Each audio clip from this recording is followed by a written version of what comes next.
TV lights are coming on.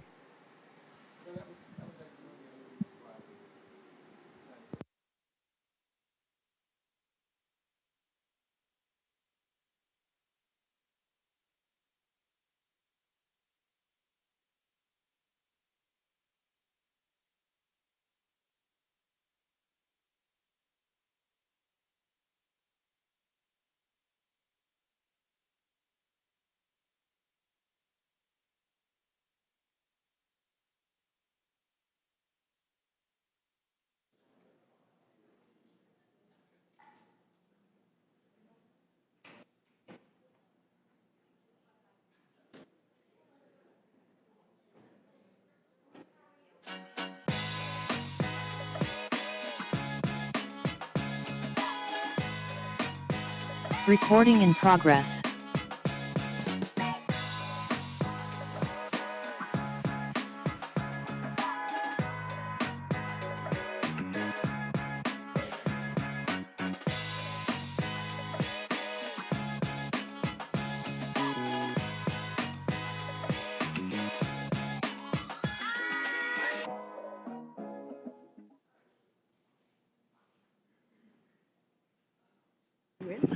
All right, good afternoon, everyone. Yes, sir. I was waiting on someone else to start the meeting. I got to get used to this. All right, I'd like to call the Durham City Council work session to order on December 7th at 1 p.m. Certainly, we want to welcome all of you here in attendance and those of you that are online. And we'll get right into the business. Madam Clerk, would you call the roll, please? Good afternoon, everyone. Mayor Williams. I'm here. Mayor Pro Tem Middleton. I'm here. Councilmember Baker. Here. Councilmember Caballero. Here. Councilmember Freeman. Councilmember Middleton. Oops, sorry. Councilmember Rist. Here. Present. My list. All right, thank you. Do we have any comments by any of our colleagues?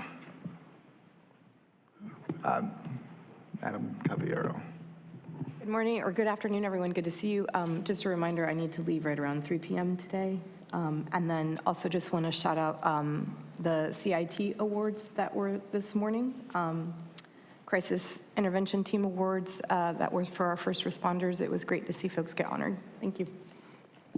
Thank you. Baker, Rist, comments? All right.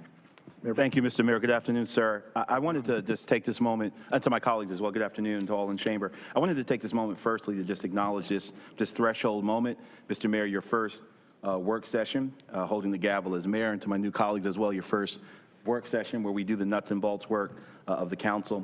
Welcome and congratulations again to each of you. I did not get an opportunity to speak Monday night, Mayor, because appropriately the focus should have been on you and our new colleagues. But I did want to take this opportunity to thank you for your vote of confidence, and to my colleagues as well for affirming your ask of this council for me to continue as Mayor Pro Tem. I take it as an invitation, an opportunity to partner with you to preserve and protect the dignity of this dais, to promote cordiality and collegiality amongst our colleagues. I'm really excited about these first 100 days. I think it's going to be an epic chapter in our city's history, and I want to commit my full engagement to you, sir, and my thanks to you for the vote of confidence, and to my colleagues. Secondly, Madam Manager, I want to brag on our city a little bit. Last night, I was at a church service, and unfortunately, someone took ill during that service, and I called for help. I did not use any specialized secret access code. I did not call department heads. I called 911 as a resident and as a citizen, and I didn't identify myself. I was a resident calling 911, and I just want to say how proud and pleased I was with the speed and professionalism of the call taker. I want to shout out the firefighters of Engine 3 who showed up to the church within minutes, and to the EMS workers who showed up into the church within minutes and immediately went to work. I'm pleased that the outcome was good, that the resident who needed help is okay. But I do want to, just as not as an elected of the city, just as a resident and citizen of the city, just thank our staff so much, and particularly our first responders, for the incredible work that they do from the moment the phone call comes in to those lights are flashing and those vehicles are in front of the building. So as a citizen today, I just want to celebrate your team, Madam Manager, and to all of our call takers, if they're listening, in the 911 call response center, and to our firefighters and EMS workers in partnership with our county. Very proud, very pleased, and very thankful that that resident got the help that they needed, and they're all right. Thank you, Mr. Mayor. I'll yield back, sir. Thank you, Mayor Pro Tem, and it's my pleasure. I, too, again, want to thank my colleagues for honoring my request to maintain you as Mayor Pro Tem. And also, I want to thank you all for already meeting together and talking and working through things and preparing for the agenda without instruction. Just everyone's been collegial, and I appreciate that. I promise not to fall asleep up here today. However, when I got sworn in, and I actually spoke about this well before I was supposed to and didn't know at the last work session, but when I got sworn in on Monday night, the next day I was on a plane to Boston, and was able to meet with the mayor of Boston, and I met with some commissioners on their Black Boys and Men Commission. Learned a lot.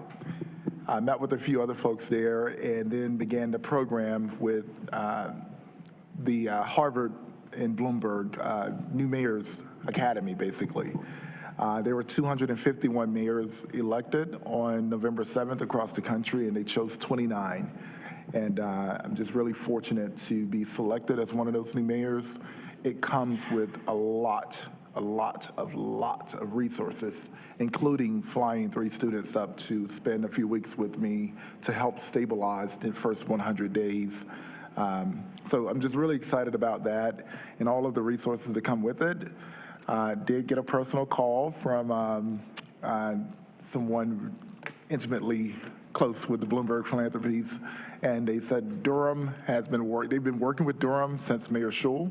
They work with Mayor O'Neill, and they're excited to work with me, and I think Durham is a little special in their heart. They said, whatever you need, you just call us. So I'm really excited about that. Met with mayors from Chicago to High Point and all over, and we had a great time last night at dinner. Michelle Wood, Mayor of Boston, and just the collegiality across the country.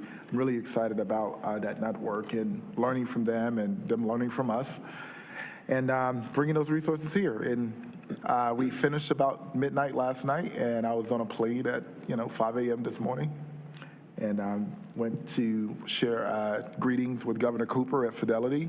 He sends his well wishes over to Durham, and left there and came here. So not much sleep, but I won't fall asleep. But we're going to have a great meeting, and yeah, and the manager would nudge me if so. You were on the league board meeting too. And the league board meeting this morning, representing Durham, and we'll go to the mayors, metro mayors after this meeting. So Councilmember Caballero, I will be leaving shortly as well, but I don't think it's going to be a long meeting today. All right. With all that being said, please come to the holiday parade on Saturday. It is Saturday. Yep, on Saturday. And have fun with us and just, bring the city to life and just have a great time. Really looking forward to that. All right. I am going to call for our priority items. That's our first order of business. And Madam Manager, I recognize you. Good afternoon, Mayor Williams, Mayor Pro Tem Middleton, and members of the Durham City Council. I have 2 priority items for your consideration this afternoon. Agenda item number 4, which is the annual comprehensive financial report for the fiscal year ended June 30th, 2023. There is a presentation connected to that item, and we expect that presentation to last about 20 minutes. And finally, agenda item number 19, UDO text amendment omnibus 18. The language regarding zero lot line houses was removed from Article 7 of the Unified Development Ordinance. So the memo, along with attachments A and B, were revised accordingly. That is all I have for you this afternoon, excuse me. Thank you. Yes. Take action.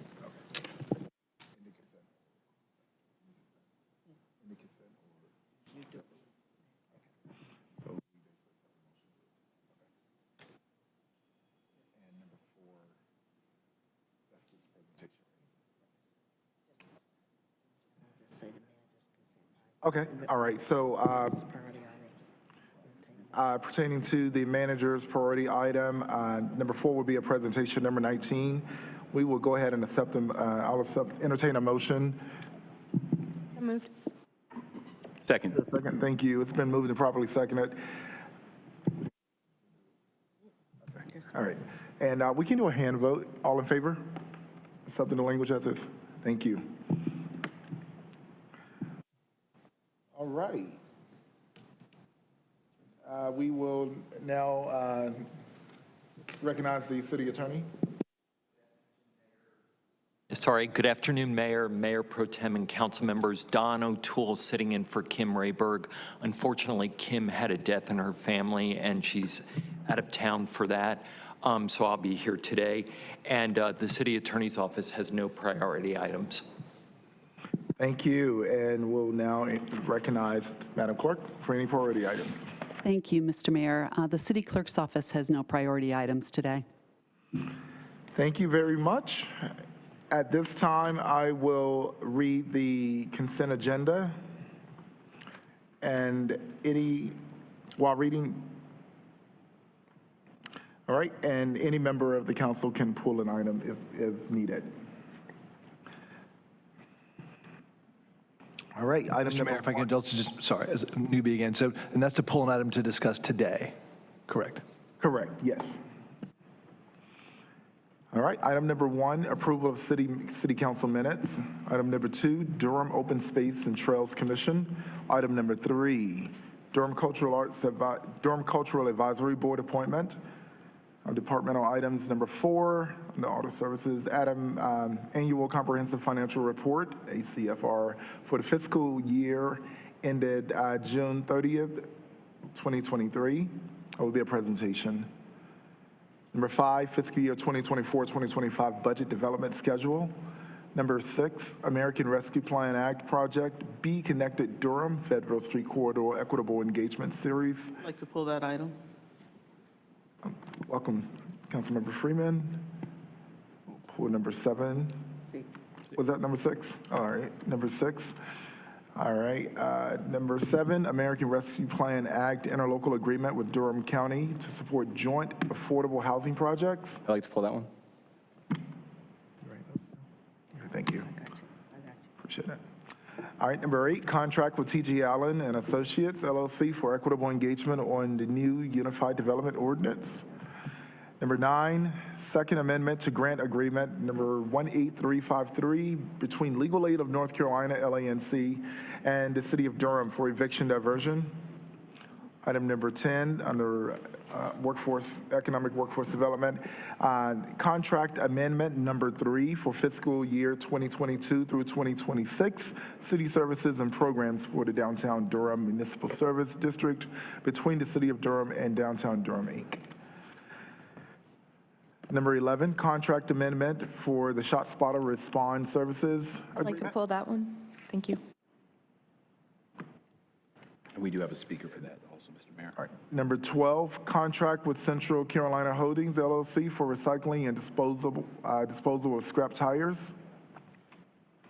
Number 13, purchase contract with Gillick, LLC, for electric buses for Go Durham. Number 14, Mayor, I don't want to pull item number 13. I just want to say how excited I am to see it on the agenda today. I am right there with you.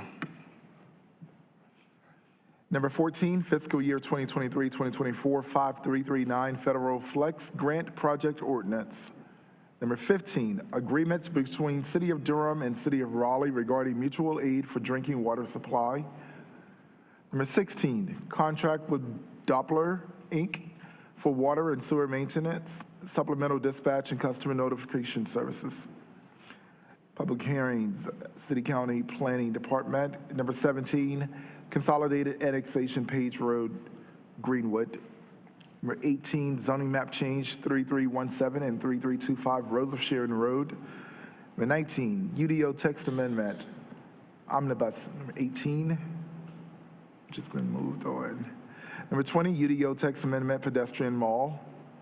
Number 21, UDO text amendment conservation subdivisions. Number 22, fiscal year 2023-2024 annual action plan public needs hearing. I'd like to just really highlight that. I don't necessarily want to pull it. And number 23, City Council Ward 3 vacancy process to be discussed. All right, so those are our consent agenda items with pulled items 6, 7, 11, and 23. All right, so I'll entertain a motion to, no. Oh, that's right, we're not voting. All right, so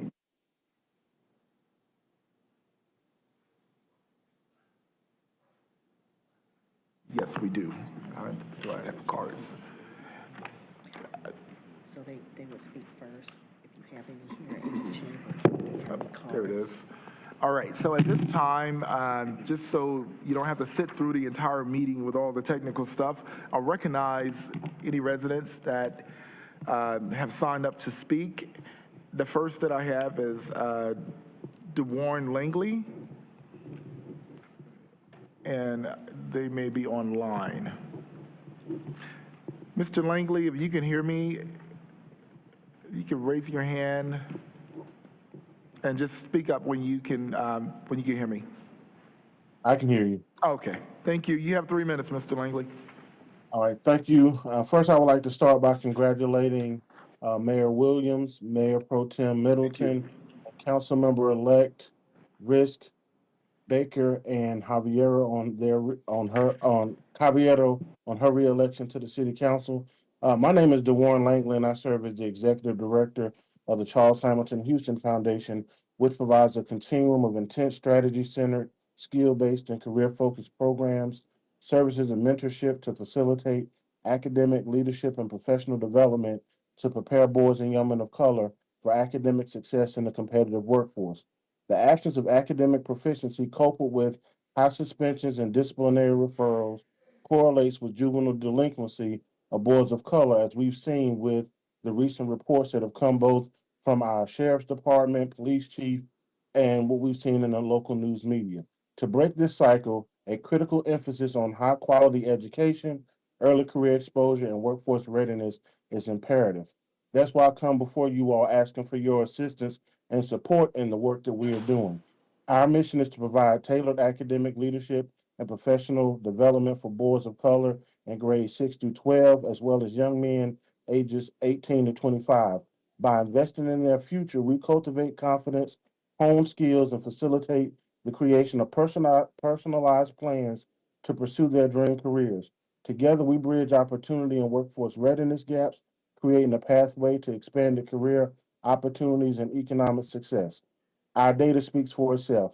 Of the young men who participate in our career pathway program, they secure employment on average earning $61,000 a year. And if you all are fully aware, the median income in Durham has grown by $10,000 over the last 2 years. We actively work to dismantle implicit bias, systemic oppression, and other barriers that hinder the success of boys and young men of color by working with them to develop their individualized interventions, but also we work to create lasting and meaningful change in the systems that often perpetuate the very discrepancies that occur among boys of color in our community. Reflecting on my own personal challenges, from struggling with reading to enduring teasing and questioning of my intelligence, I emphasize the importance of respect and sacrifice. Despite adversity, I've emerged as a living testament to what Black boys can achieve with education, support, exposure to diverse opportunities, belief, access, and the chance to succeed. I look forward to working with Mayor Williams as well as other members of the City Council and you all's efforts to ensure that boys of color and young men of color in Durham are a public policy priority. Thank you. Mr. Langley, thank you so much. Thank you for your comments. And at this point, I will move to the pulled items. Well, one second.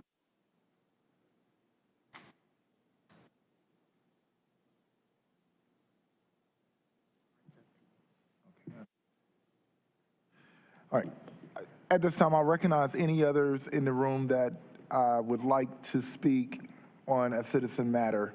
And I would ask that you see the clerk to sign a card.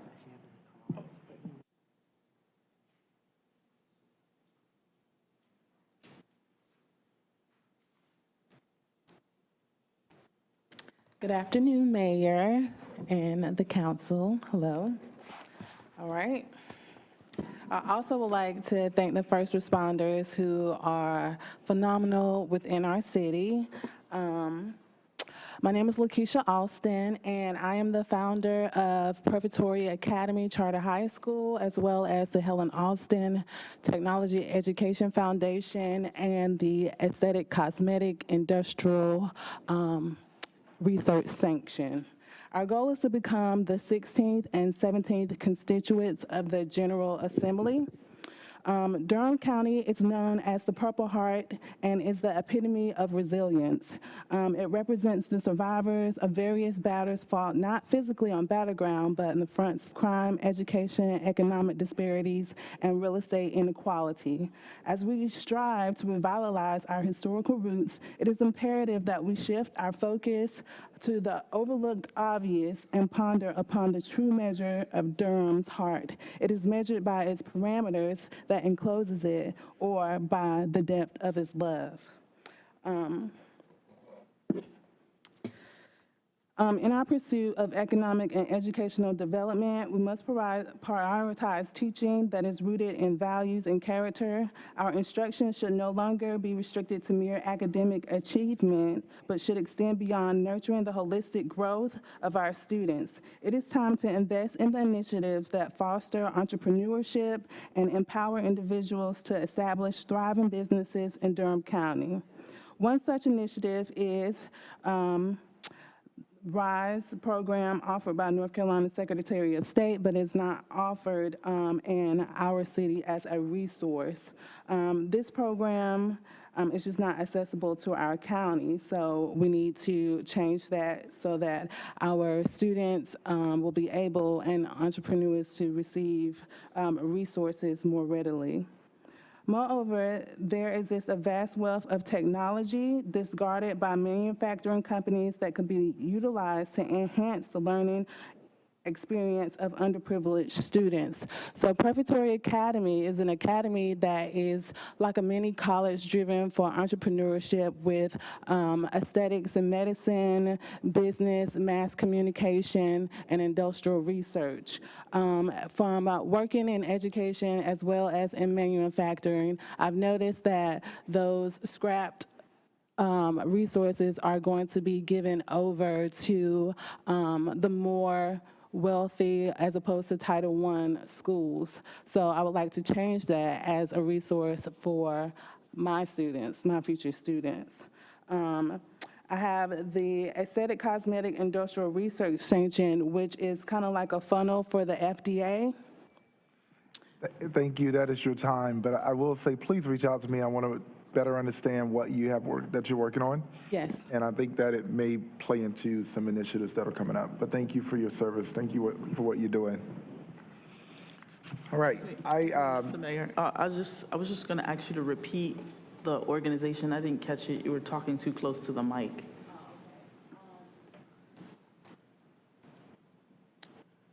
Preparatory Academy, which means one of its kind. It's a charter high school, which is in conjunction to the Aesthetic, Cosmetic, Industrial Research Sanction. Okay. Is there a website for this? I'm building the website, yes, ma'am. Thank you. Thank you. I apologize. I was looking for yellow cards, but those are for the general body meeting, so I didn't see these cards. You do have a card up here, so you're good. I have a couple other. Just this one, yeah. I have Mr. Brad Young. Thank you for being here. You have 3 minutes. Thank you. Congratulations, Mayor Williams and new City Council members. Thank you. I'm here to speak about a resolution calling for ceasefire in the Israel-Hamas war. Specifically, I'm here to encourage you, if you choose to take action in a foreign policy matter, to avoid choosing a one side versus the other side approach, and instead taking an approach that focuses on common good versus extremism on both sides. I'm an Israeli citizen who moved with my wife from Tel Aviv to Durham 11 years ago. I'm an activist in numerous Palestinian-Israeli peace organizations, and I protest regularly against Israel's settlement activity in the West Bank, an act that is morally reprehensible to me. With that, I remain a proud Israeli, a Zionist who seeks a peaceful two-state solution. Since October 7th, our lives have been turned upside down. This, of course, is because of the Hamas terrorist activity that left 1,200 brutally murdered and many dozens of victims of vile, coordinated gang rape. And that's not freedom fighting, that is terror. The trauma continues with hundreds of hostages still in captivity, including young babies, and also 64-year-old Keith Siegel, a Chapel Hill native. The war in Gaza that has continued since that day is horrific. I grieve for the Palestinian victims, and I want the war to end as much as everybody. This is a war to get the hostages back and to end the risk of Hamas terror, which Hamas has promised to continue. Hamas, I want to emphasize this, is not the entirety of the Palestinian people. Many Palestinians fear Hamas as much as I do. The tragedy of innocent victims is horrible, and we can discuss whether Israel can be doing more to avoid civilian casualties. That may indeed be the case, and you can and should call that out if you choose to. But at least some responsibility, remains with the terrorist organization that initiated the hostilities, that use innocent Palestinians as human shields, and who divert nation-building aid to their own terror efforts instead. So despite my own advocacy for a ceasefire, I'm concerned about the commentary that's heard today in Carrboro, in Raleigh, and perhaps here in Durham, focusing on resolutions that are one-sided against Israel. This is part of a growing voice that questions Israel's right to exist in the first place, and it equates kidnapping babies with valid resistance. Councilman Baker, 2 days after you were elected, you tweeted that you stand with Durham's Palestinian community in calling for a ceasefire. I'm glad you stand with them in their pain. I do too, I stand with them. But do you stand with me and Durham's Israeli community who are also in pain? I didn't see that tweet. You went on in your tweet to say that you would, once taking office, explore a resolution as well. I want to encourage you, if you're doing so, to do so in a manner that is focused on, not on one side being guilty and one side being innocent, but rather the extremists that must be. Thank you, Mr. Young. Thank you for your time. I appreciate it. Thank you. All right, we are now going to move to our pooled items. The first one is item number 6, the American Rescue Plan Act project, Be Connected Durham, Fayetteville Street Corridor Equitable Engagement Series. Good afternoon, Mayor Williams, Mayor Pro Tem Middleton, members of City Council. Excuse me. Bertha Wimbush, Deputy City Manager for Operations. I'm here to answer questions. We also have Ms. Angel Dozier here with us from the organization, who is also here to answer questions. Councilmember Freeman. Thank you, Deputy Wimbush, and congratulations. I just wanted to hear a little bit more about the request for $500,000 and why it was reduced to $350,000 specifically, so that folks understood publicly.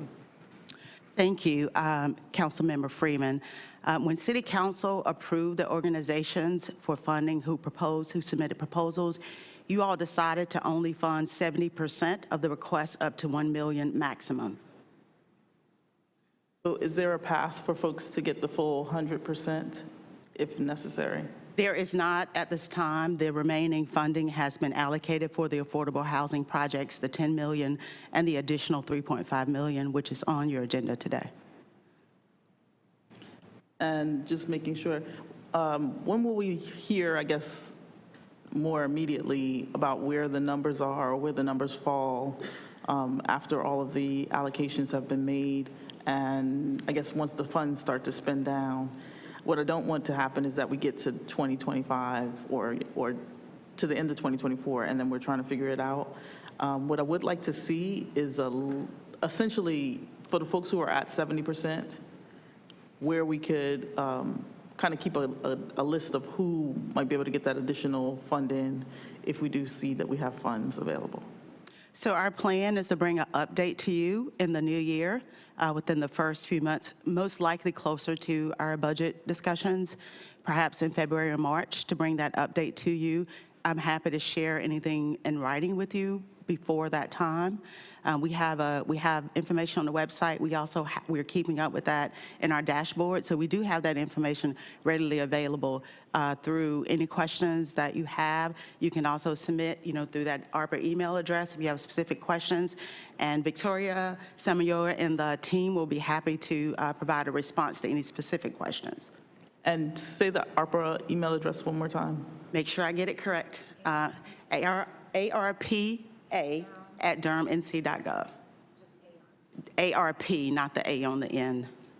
ARP@durhamnc.gov. Correct. And I just want to make sure that the general public understands that Absolutely. that conversation is still an ongoing thing, even though funds have already been allocated. Absolutely. The contracts have been let. However, as we receive monthly or quarterly reports from the organizations, sometimes we do have to make changes in terms of what they're able to undertake by the required end date of the contract. Thank you. That's all. Yes.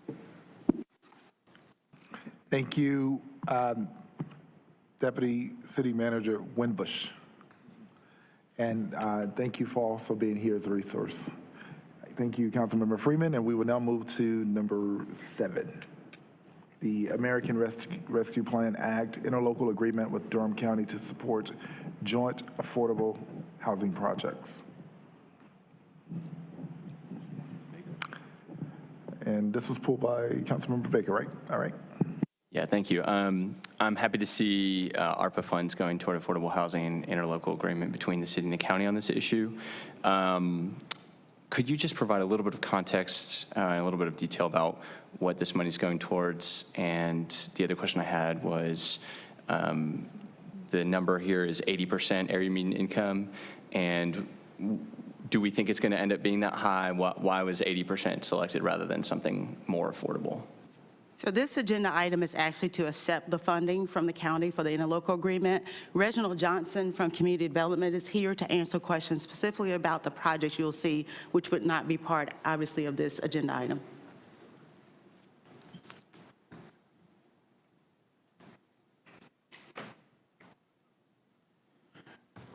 Greetings, Mayor, Mayor Pro Tem, members of the City Council. Reginald Johnson, Director of the Community Development Department. So this particular interlocal is that is receiving $3.5 million from the county, which is going to be matched in ARPA funds, which is going to be matched with $3.5 million from the city.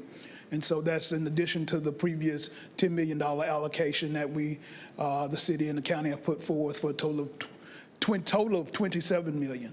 But in terms of this particular 3.5, it's going to be used for ACRA, which is a project at the Cook Road. That's going to be used for some repairs. Then we have hold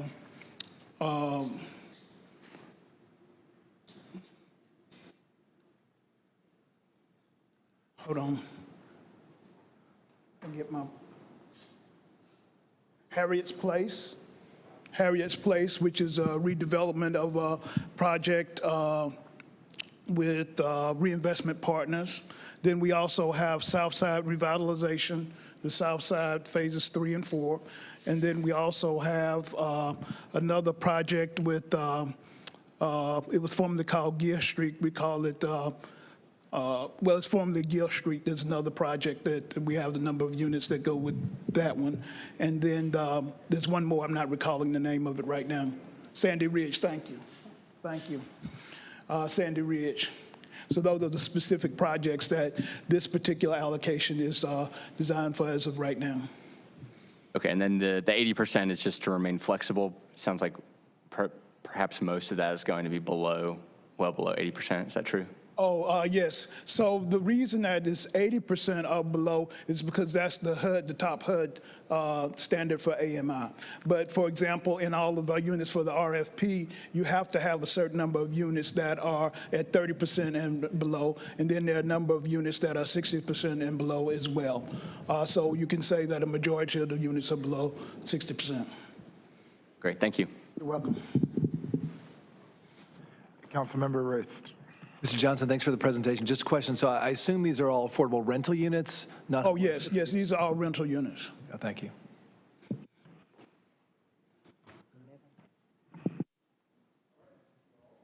All right, thank you, team. Now we will move to item number 11. Item number 11 is regarding the contract amendment for ShotSpotter Response Services Agreement. Councilmember Caballero. Thank you, Mayor. Thank you. I just had a couple. Sorry, we have speakers as well. Two speakers. We have two speakers, and let's see. One is here in person and one is online. All right, we have one person in person and one online. We'll go ahead and start with the person in the chambers. Asim Inshira. And please state your name so I can make sure I know it for the next time. Yeah, my name is Asim Inshira.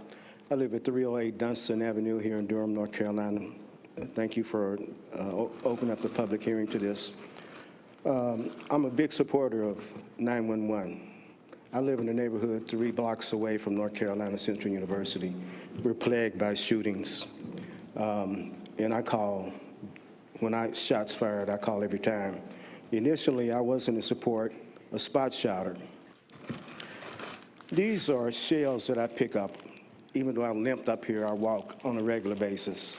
I'd like to get you a close look at that if you don't mind. These are a portion of the shells. These are only a portion of the shell casings that I pick up walking. 1/3 of that amount I've turned over to North Carolina Central University's police department. That's a bunch of shells. I'm not looking for shells. These are shells on the sidewalks and on the curb. One of those shell casings is pretty hard to spot. So when I give you that many shell casings, you already know the extent of the shootings in the neighborhood. Crime has risen here in Durham. So again, I'm here right now in support of ShotSpotter, because I think, from my reading of an article this morning, ShotSpotter is required when they get an alert. They're required to pick up the shell casings, and that's evidence. Each one of those casings could have been evidence, but they weren't picked up. I'm in support of ShotSpotter because now I do believe that the police are required to pick them up. The article this morning said that after the shell case is detected, that information is immediately turned over to investigators. There's a story behind each one of those shell casings. We don't know if those problems, we don't know if people even called them in. But I'm in support of ShotSpotter because I think it is positive in providing evidence of criminal activity so we can get these people off the streets. That's all I got to say. Thank you so much. Thank you for that, and thanks for coming to share those remarks. Can I get? I'm going to ask that you come back and get the evidence so we can turn these in. Do you want those? I don't want them, but we do need to, let's make sure we get those turned into the department, because those actually are evidence, so we do. Sure, they're evidence, but these are years old. Okay. And thanks to gentrification, we don't have so many shootings anymore. That's one positive thing about Thank you. gentrification. Let's make sure we get those turned in, even if they are years old. I will. All right. Now I have a person online. Manju. can you hear me? Manju Rajadran. Hi, I can hear you. Can you hear me? Yes, you have 3 minutes. Thank you so much. Congratulations to our new mayor, Leonardo Williams, our newest city council members, Nate Baker, Carl Rist. Welcome back, council member Javiera Caballero. We're really looking forward to working with all of city council to build holistic safety and wellness for Black and Brown communities, benefiting all Durham residents. My name is Manju Rajendran. I grew up here in Chapel Hill in Durham. I'm a mother of 2. I'm a violence survivor. I practice community organizing with an organization called Durham Beyond Policing.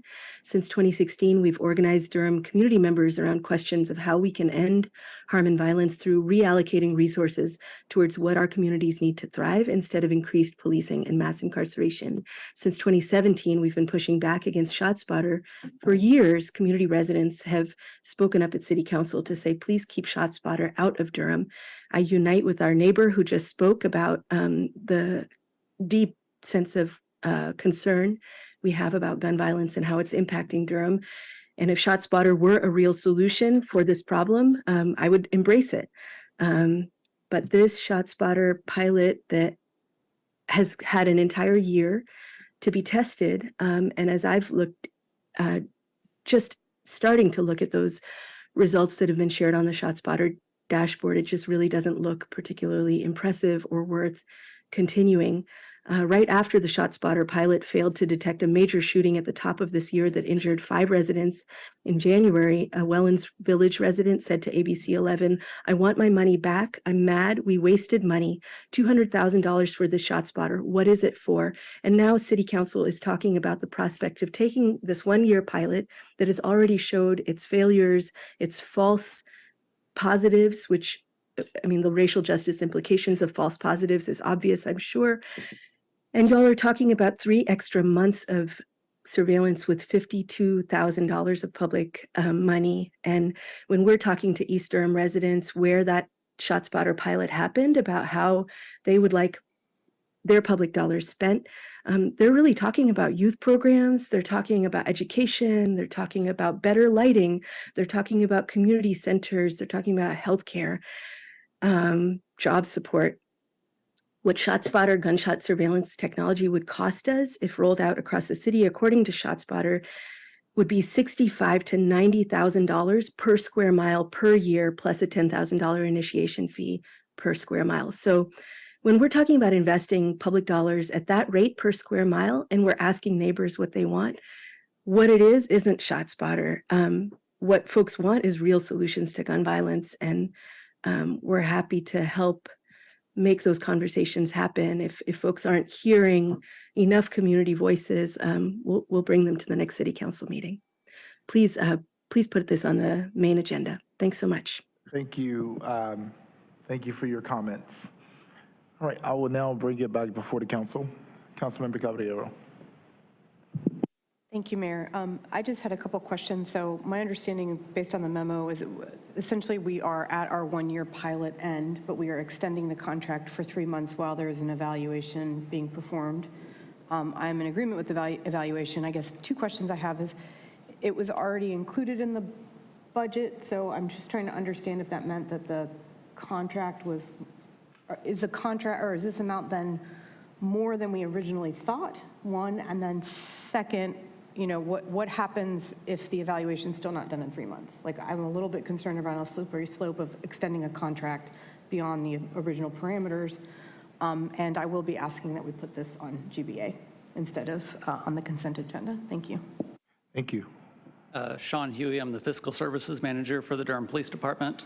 As to your first question, as to the funding, the $52,000 was not included in this year's appropriations. However, the police department does have some flexibility in what is in our budget, and we're using that flexibility to cover that $52,000. And then the second part of that, which was what happens if we're not ready in 3 months of that evaluative period? Yes, ma'am. Good afternoon. Jason Sheese, Analytical Services Manager for the Police Department. As a part of this pilot, we requested the Wilson Center for Science and Justice to conduct this external evaluation. We've been in continuous contact with them, including check-ins with them at the 6-month point and the 9-month point to make sure that the data that we're providing them will allow them to conduct the analysis that they need to do and produce a report.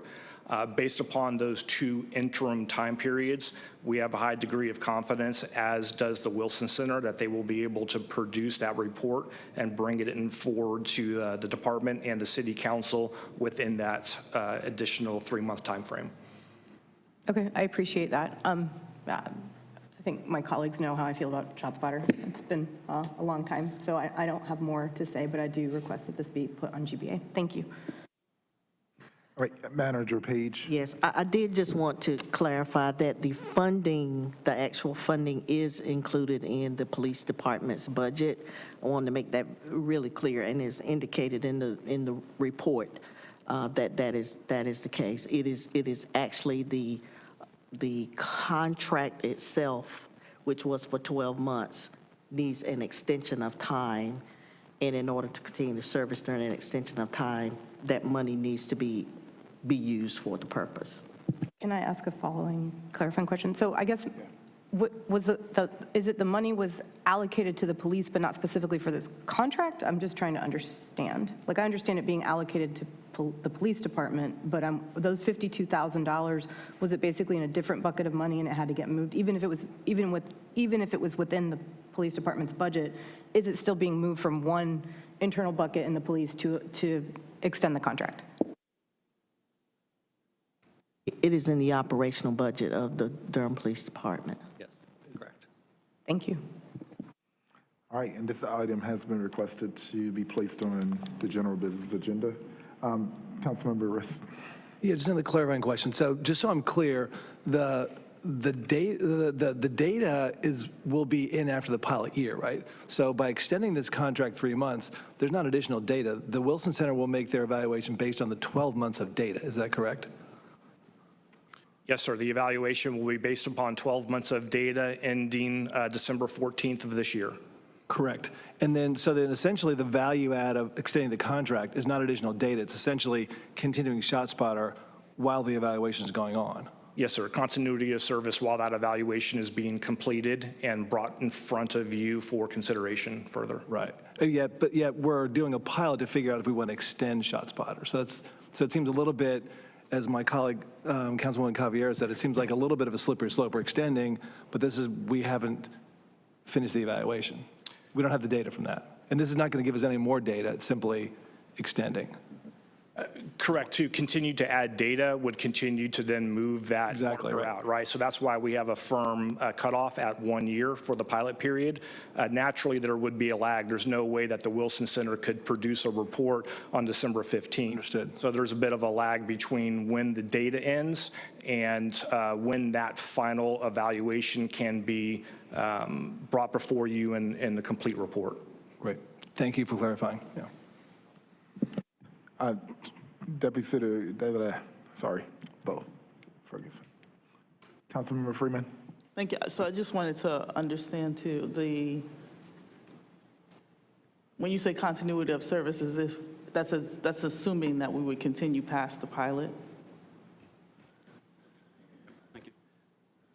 Good afternoon, Bo Ferguson, Deputy City Manager for Public Safety. So essentially, as Councilmember Rist's question framed, the decision point that comes at the end of the contract was we really had one of 3 options ahead of us. We could attempt to rush the analysis to try and get to a decision point prior to December 15th. We could have that analysis continue on the time frame that Jason indicated, which means we would get the findings of the research after December 15th, and that presented 2 additional scenarios. One would be to stop the pilot while we finish the research and then come to council, and if the decision was made by council after a recommendation from staff to restart ShotSpotter, to start it back up, or to continue the pilot through that period. And so, Councilmember Freeman, when we refer to the continuity, we're simply talking about not having an operational change on December 14th, whereby ShotSpotter would go offline. We would revert to the response protocols that we had prior to ShotSpotter, which is only responding on reports of shots to the 911 emergency center. So the recommendation from the administration would be, since we have a decision point forthcoming, that it would be less disruptive to the emergency services and also more consistent for the public who has become accustomed to the ShotSpotter technology in this pilot area, to continue the service while that happened. But those were the options we had in front of us. So this is not presupposing any decision point about the long-term commitment to ShotSpotter, but it was more desirable to continue the pilot from the administration standpoint than it would be to stop the pilot with the potential to restart it. And then just to follow up, so beyond the dashboard, what kind of data or research is the Wilson Center evaluating?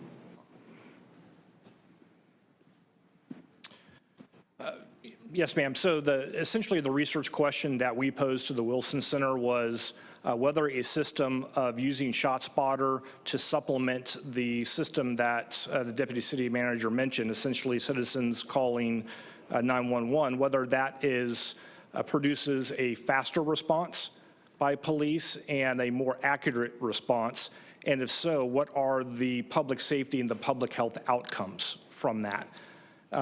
We have really left the research design and methodology to the Wilson Center to best determine how to go about conducting that evaluation. We are simply providing them with transactional data based upon those ShotSpotter events and responses. They have also done some focus groups. I'm not sure if that will be a part of the report, but we have certainly asked them to look at the qualitative aspect of ShotSpotter in terms of citizen perceptions of safety and how they feel about the police responding in the manner that we do using this technology. Thank you. Thank you. And I'll just say that the question, your question that you asked him, I think that'll tell us whether it's working or not. And the decision for us will be, is it worth it or not, when we get to that point. But I do have another speaker that's in the chamber. Mr. Dunstan, you have 3 minutes. You can approach the podium. Okay. Good afternoon, newly elected city council member, and good afternoon and congratulations to Mayor Leonardo Williams. Thank you for giving me the time to speak. I'm here to speak on the extension and the pilot program of ShotSpotter. And everyone's doing this data from Williams, and I'm going to give you the facts of it's effective. Now, I came back a couple of months ago and was against ShotSpotter. And I'm not a spokesperson for ShotSpotter. No one's putting me up to this. But I'm going to speak to you, Mayor, about the experience that I had. I was walking to the store. And for a reason, I don't know, a situation happened where shots went out around us. We were panicked. We hear about active shooters, but once you're inside the middle of it and you don't know where the shots are coming from, it's a scary situation when you're trying to get everybody else to safety. Now, one thing about ShotSpotter is the response time with the system is excellent. When a shot goes out, it's more comfortable knowing that when those shots go out, that system alerts and it detects. Those officers are around it within a 2 to 3 minute window span. It depends on how staffed our officers are that night. But majority of the time when those shots go off, it's good to know that our Durham police officers are responding to those calls right there. Because sometimes it's kind of hectic trying to call in and give a description to 911, where sometimes if we're calling in, there's other people in the city that's calling in for other emergencies. But for a gunshot that's going off that we don't know where it's coming from and being in a scary position, in a security field and a first responder field, you know, it's that feeling of when your backup shows up. And then when that situation happened out there, I didn't have time to get on 911. I was mainly concerned for everybody out there. But when Durham police showed up, it was a relief that they showed up and they was able to take over and able to handle the scene. So yes, I'm telling the citizens, it is effective. We must give it another try. I don't want to spend this money and say we did a program, we spent the money, and then we're going to cancel it. Then we just wasted our money for nothing. We got to give it another opportunity. We have to give our newly elected mayor, Leonardo Williams, a chance to get everything straight. We have to give this city council, and I'm for this ShotSpotter to be continued. Thank you, because 27 seconds is coming down, and I'm going to lose it. It works. But we need to place it in more places. And this is going for other cities and other counties. It works because you don't need to sit there and hold up our 911 dispatchers when we are short-staffed with them already. But we need technology that's going to be able to effectively assist us and assist the citizens. Thank you. Thank you so much for your comments. Mayor Pro Tem. Thank you, Mr. Mayor, and thank you, colleagues, and thank you, Councilmember Caballero, for pulling this item. Mr. Mayor, when we first started discussions about this pilot, we promised the people of the city, and particularly the opponents of this program, that we would have a full-throated debate. We would be honest. We would be transparent. It would be data-driven. Those were the rules of the road. And there were 3 questions that guided our discussion about ShotSpotter. Will it work? Will it do harm, and is it worth it? Will it work? Will it do harm, and is it worth it? Mr. Mayor, if this is truly a data-based conversation, that debate is over. The numbers are in, and I want to thank members of the community that came out to speak. And I'm glad, and I think it's really important. Folk are tired of hearing me talk about it, and I think folk are tired of hearing organized activists talk about it as well. It's time really to elevate more voices of folk who are not part of activist groups, who are not ideologically entrenched or vested in this argument. Because if we bracket out the database conversation, really all that's left are ideological talking points, because the data part of the conversation is over. I want to add another voice, in addition to the voice that is in the chamber today, a non-organizer voice. All my council colleagues got this. I won't call a person's name. As a homeowner in on Durham's East Side, I would like the council to know that since the implementation of the new software to track shootings, we have seen an increase of police presence in this part of town, and I am grateful for it. Please continue the contract. It has made a positive impact in the Miami Boulevard, Juniper Street area, where we have a lot of gunfire. Thank you. I want to say that in terms of the question of will it work, the data, as was advertised, that it would be over a 90% effective rate, it's like 94 or 95%. Will it do harm? One of the concerns that was raised when ShotSpotter was first implemented is, would it lead to aggressive policing, overactive policing? I asked the chief directly, had there been any reports from residents as to whether or not that happened? To this date, there haven't been none. This is Durham. We're not going to do stop and frisk in Durham. No one on this council is going to have roving SWAT teams to our neighborhoods, black and brown neighborhoods, throwing people up against walls or cars. So what we feared would happen has not happened. The question is whether or not it worked. It is working. Guns have been collected, arrests have been made, and more importantly for me, we have arrived at scenes where there were no 911 calls and found victims whose lives have been saved. When no one asked them whether or not this program is worth it or not. So I would just respectfully put to those who are opponents that if we're going to be honest and have a database conversation, the horror stories that we painted and the doomsday scenarios that we painted for this pilot did not come to pass. Quite the contrary, the police response time to ShotSpotter alerts is actually better than it is for 911 calls. Those are just facts, and I think we have to have a fact-based conversation. Finally, to our friend who mentioned the ABC 11 story about the person who said that, oh, it's a waste of money, you should go watch that story, because that same person months later, and I'm familiar with the story, the same person months later, when was asked about the results, once we had a data dump, said, the results are great. So the beginning of the interview, after the shooting at the subway in Miami, on Miami Boulevard in Wellens Village, which, by the way, was in a context of hundreds of positive alerts. But I understand that the technology was just rolling out shots from inside a car, and that needed to be put out there because we said we would be honest about all of the starts and stumbles of the program. That same person in the same news story at the end of the interview, his comments that it's a waste of money was juxtaposed after we had some data in. He said the results are great. So that was a mind change, actually. So if we're gonna allude to the news story, we need to tell the whole news story.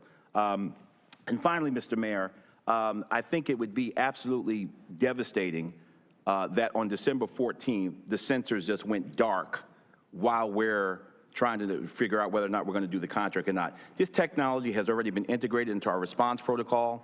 Lives have already been saved. Arrests have been made. Guns have been collected. Those are the facts.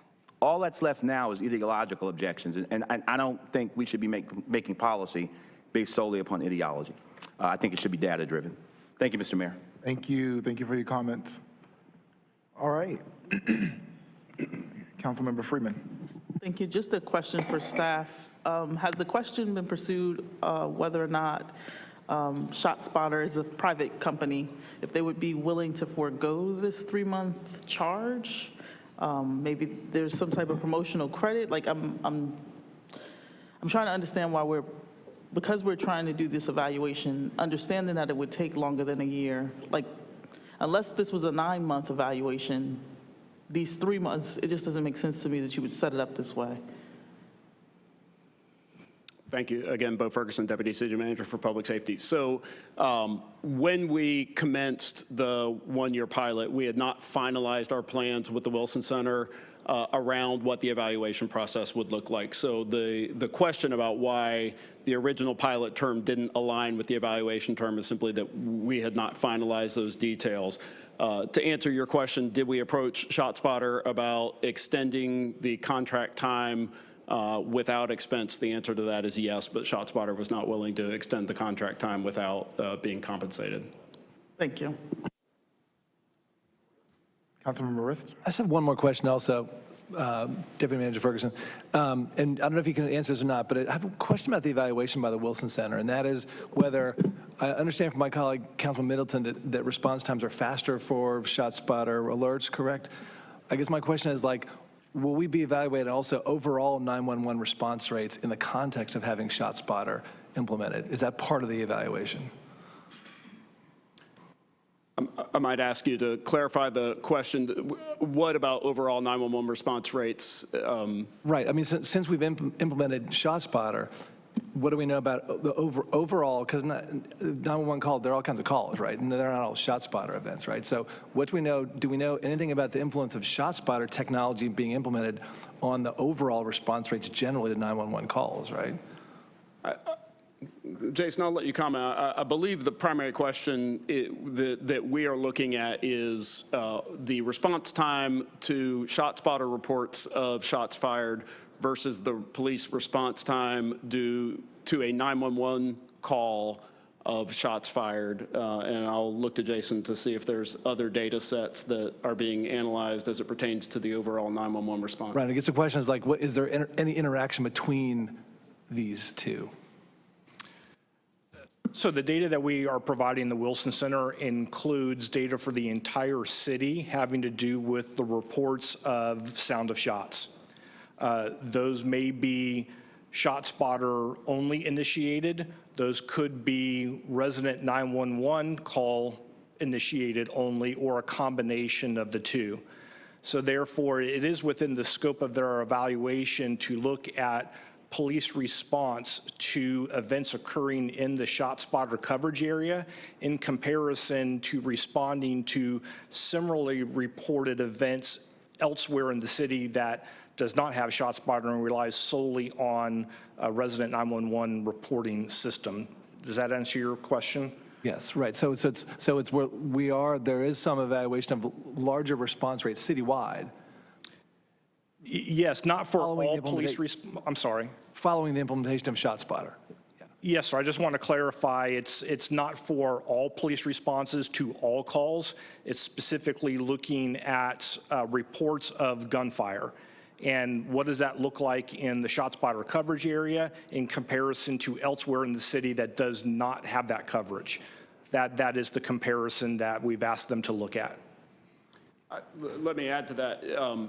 In the quarterly crime report that the police chief comes before the city council, she reports on the trends, the actual overall police response time and any trends in that. So the data is available to look at the overall generalized police response time. And I believe that data in that report, Jason, is all 911 calls. When the chief reports the overall response time for priority one calls. So yes.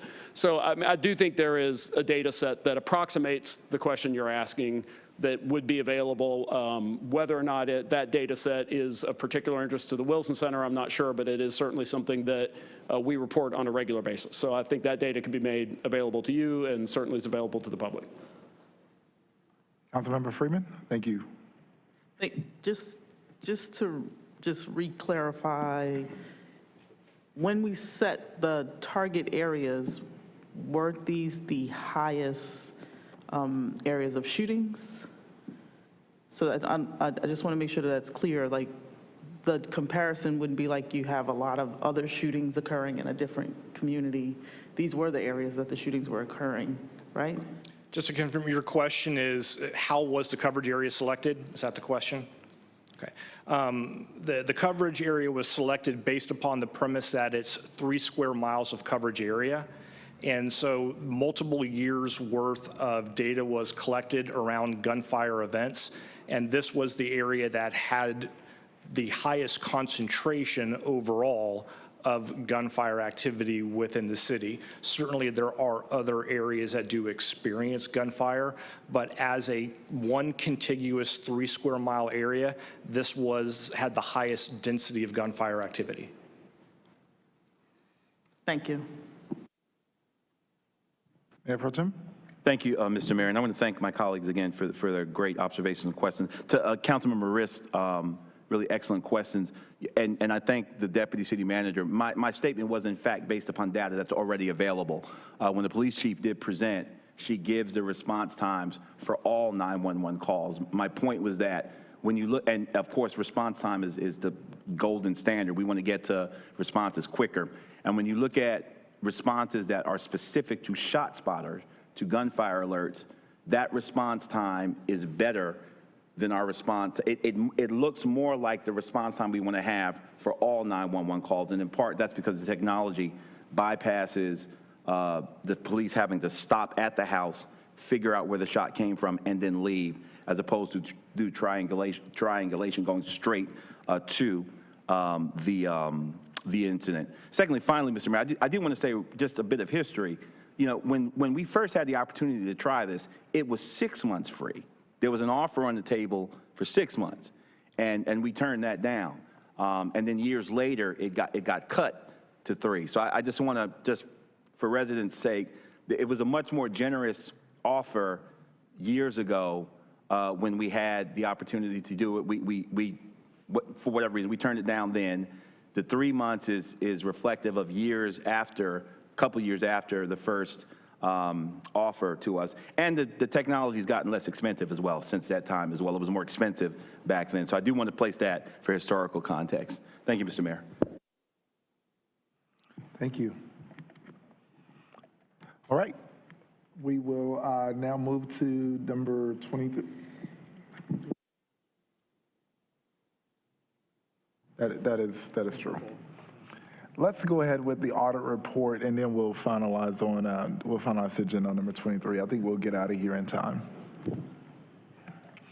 Hello. Hello, good afternoon. Mayor Williams, Mayor Pro Tem Middleton, council members, Jermaine Brewington, Director of the Audit Services Department, and it's good to be before you today.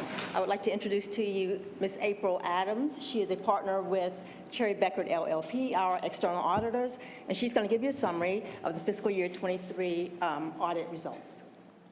So I guess it would be good if I pulled this up.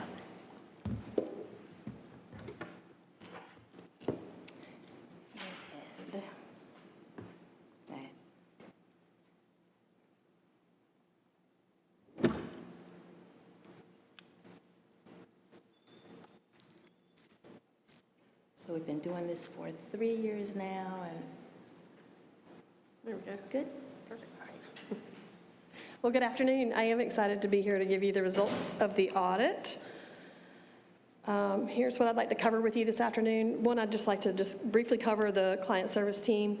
I have a member with me here in the audience. Just wanted to highlight her as well. The results of the audit as well as a single audit.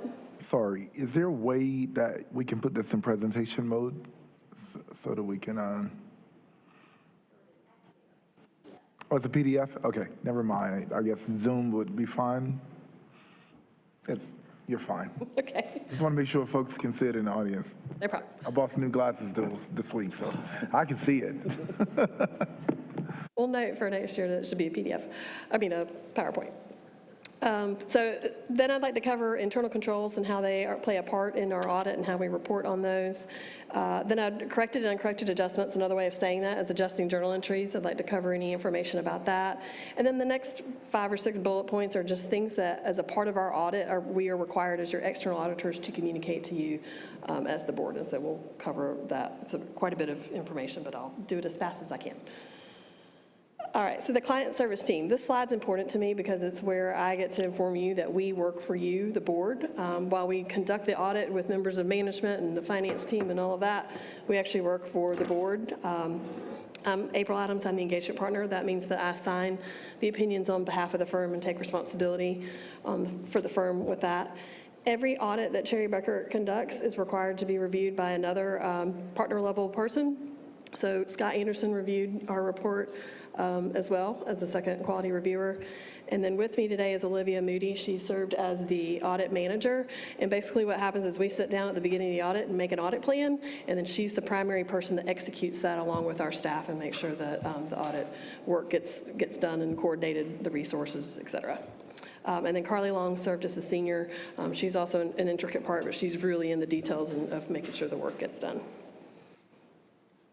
All right, so the results of the audit, this is the most important slide probably for you guys, is that we did finish the audit. We did date it November 15th.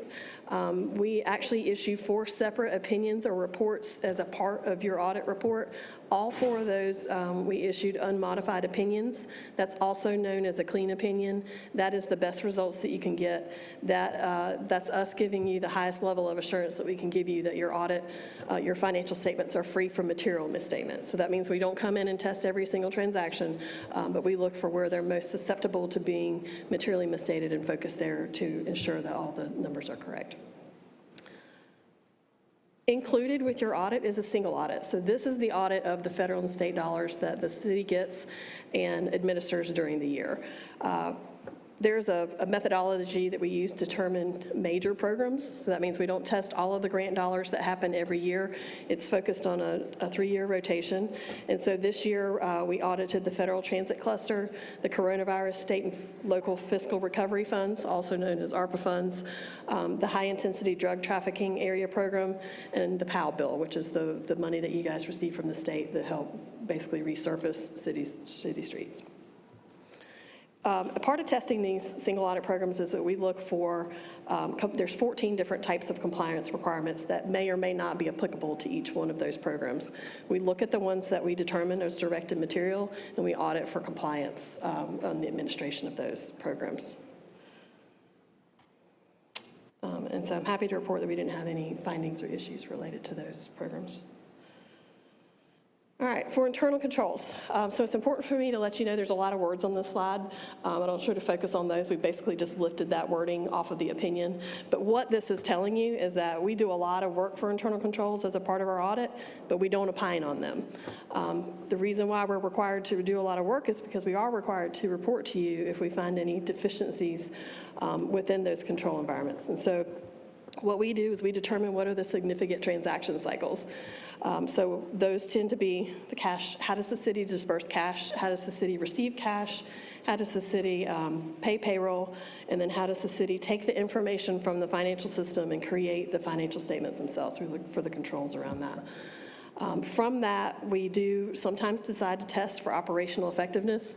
That would mean that we're testing more than just one transaction to make sure that the policies flow as they're prescribed to us. So that means we might test a bigger sample, maybe 25 or 40 sample items throughout the year on those transaction cycles. We do that for cash disbursements and payroll. So once we've done all that work, as I mentioned, we might report deficiencies noted within that. There's two different types of deficiencies that we can identify and are required to report to you. The first one would be material weakness. This would be a situation where we believe that the controls are not in place to prevent a material misstatement within your financial statements. And then the second category is what we call a significant deficiency. Usually there's a situation where multiple significant deficiencies would create the material weakness.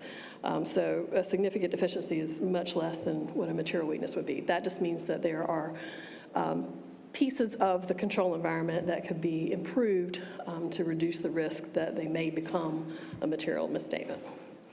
I'm happy to report that we did not report any deficiencies that we believe to be material weaknesses, but we did report one significant deficiency. That deficiency relates to the cutoff of accounts payable at year end. The finance office does have policies and procedures around that. They look heavily at every transaction that happens after year end to a certain point. I believe it was August 31st. And then from there, so that's 2 months after year end, they're looking at every single transaction to determine, is that transaction related to fiscal year 24, or was it related to fiscal year 23 and need to be clawed back in an accrual?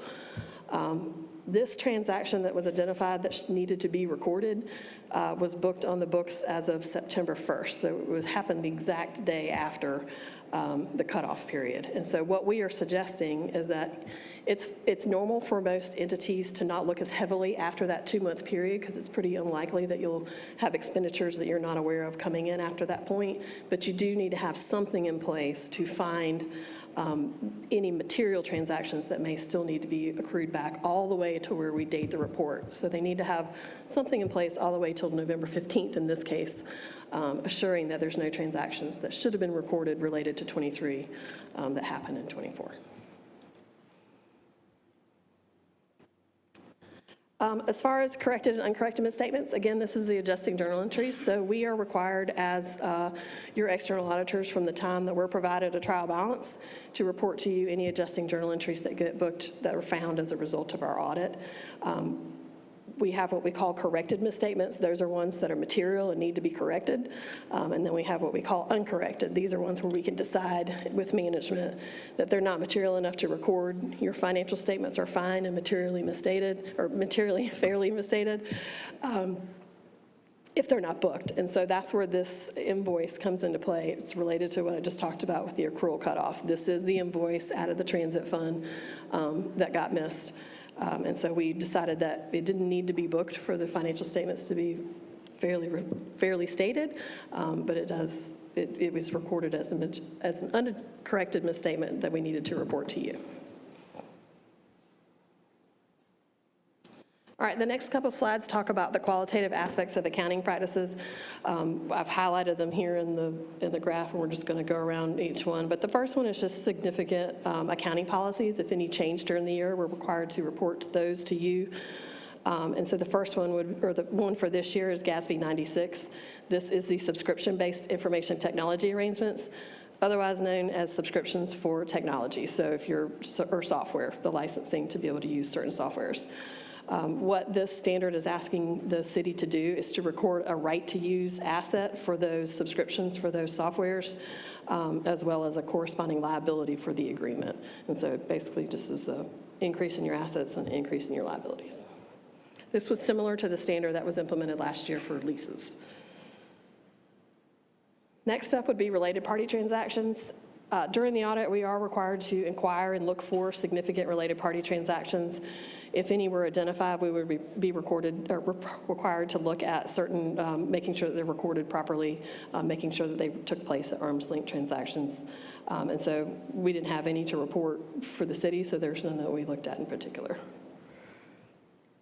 Same thing with significant unusual transactions. We're looking for those. If one had occurred, we would be required to look specifically at how it was recorded, simply because it might be something, if it's significant and unusual, the city may not be familiar with exactly what the accounting rules are related to that transaction. But we didn't have any this year, so nothing to report.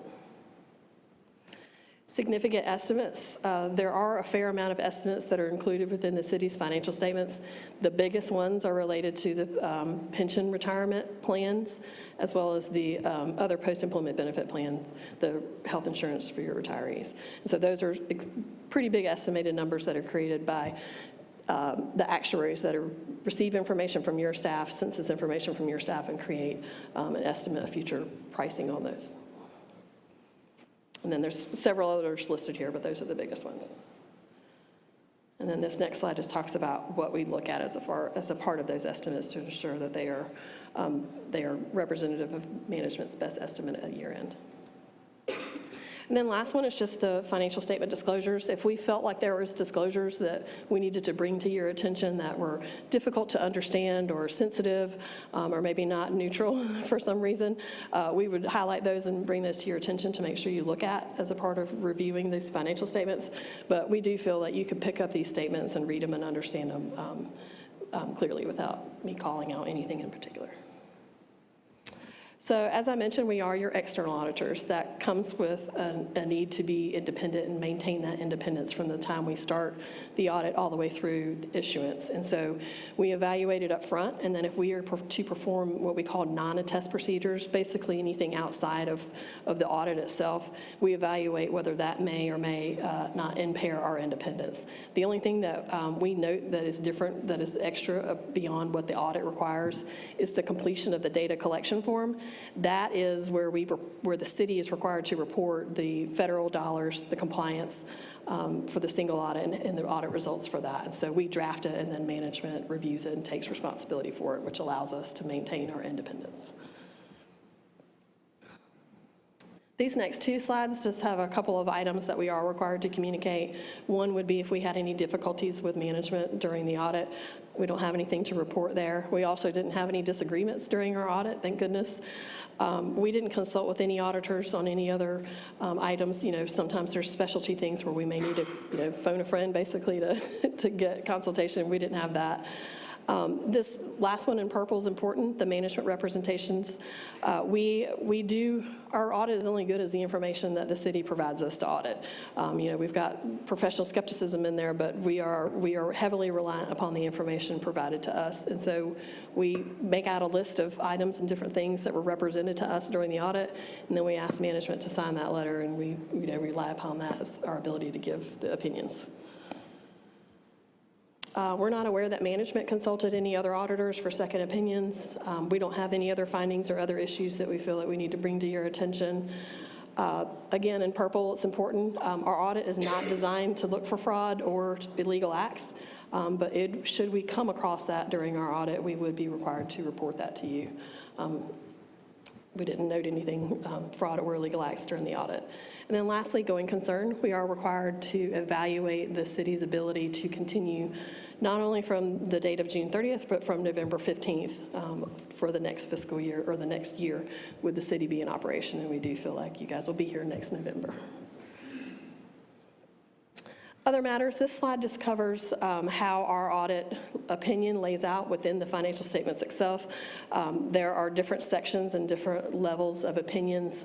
For example, the required supplementary information. This is the management discussion analysis up front, and then there's some data in the back surrounding the pension and OPEB liabilities. There's 10-year data in there. We don't opine on those at all, but we do review it to make sure it doesn't contradict anything that we have opined on within the statements.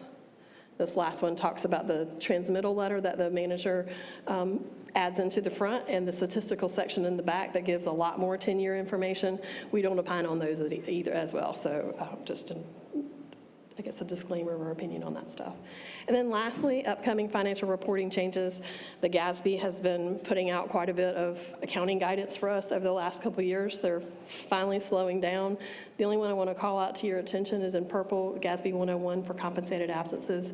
This isn't applicable till 2025, but there is, again, some more estimating that's going to be involved with coming up with that liability. There are compensated absences on the city's books already for vacation. This will add on the sick leave, and then there's an estimate within that sick leave of how much is actually going to be paid out in cash is what they want recorded. So just trying to figure out and nail down what that number is, or an estimate of that number will be, have its challenges, let's say. And that's all I had for today. If you guys have any questions, I'll be glad to take them.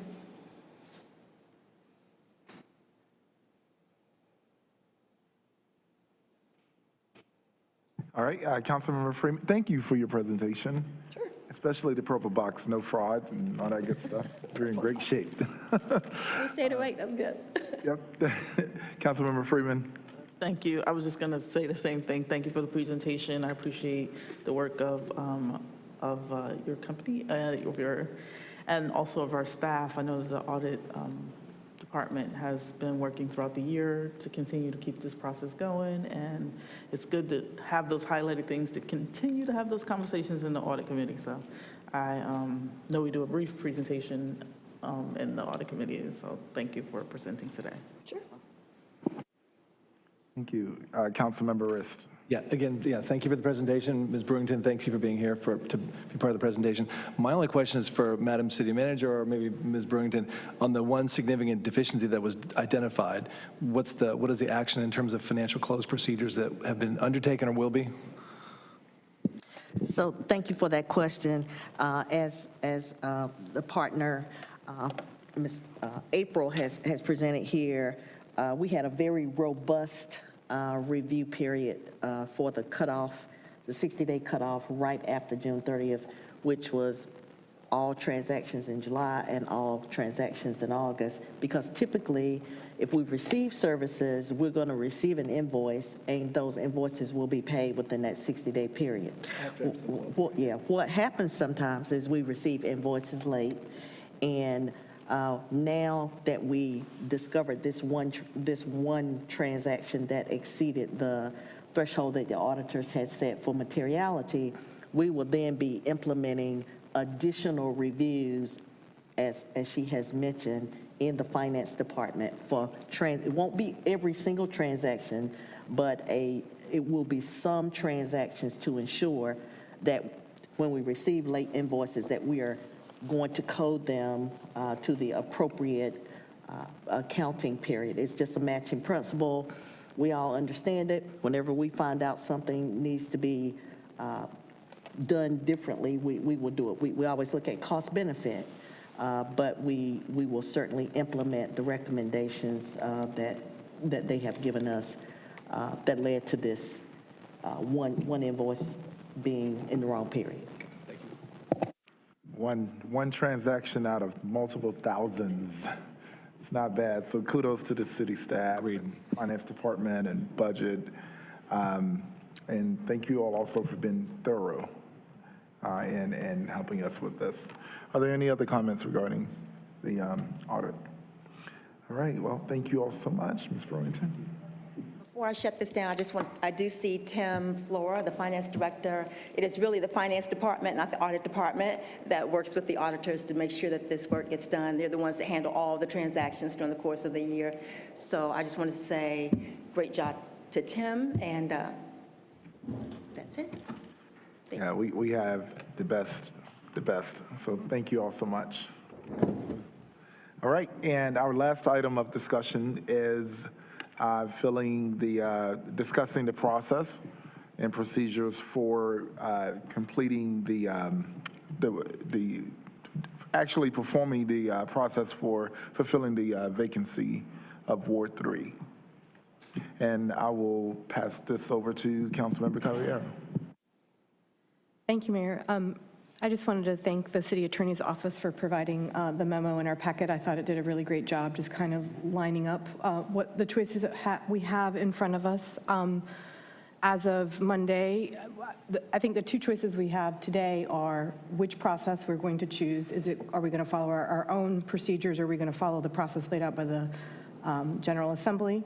I have a recommendation as the procedures chair, but did want to at least let folks have an opportunity to speak. Based on that decision, we'll kind of then lay out our next steps.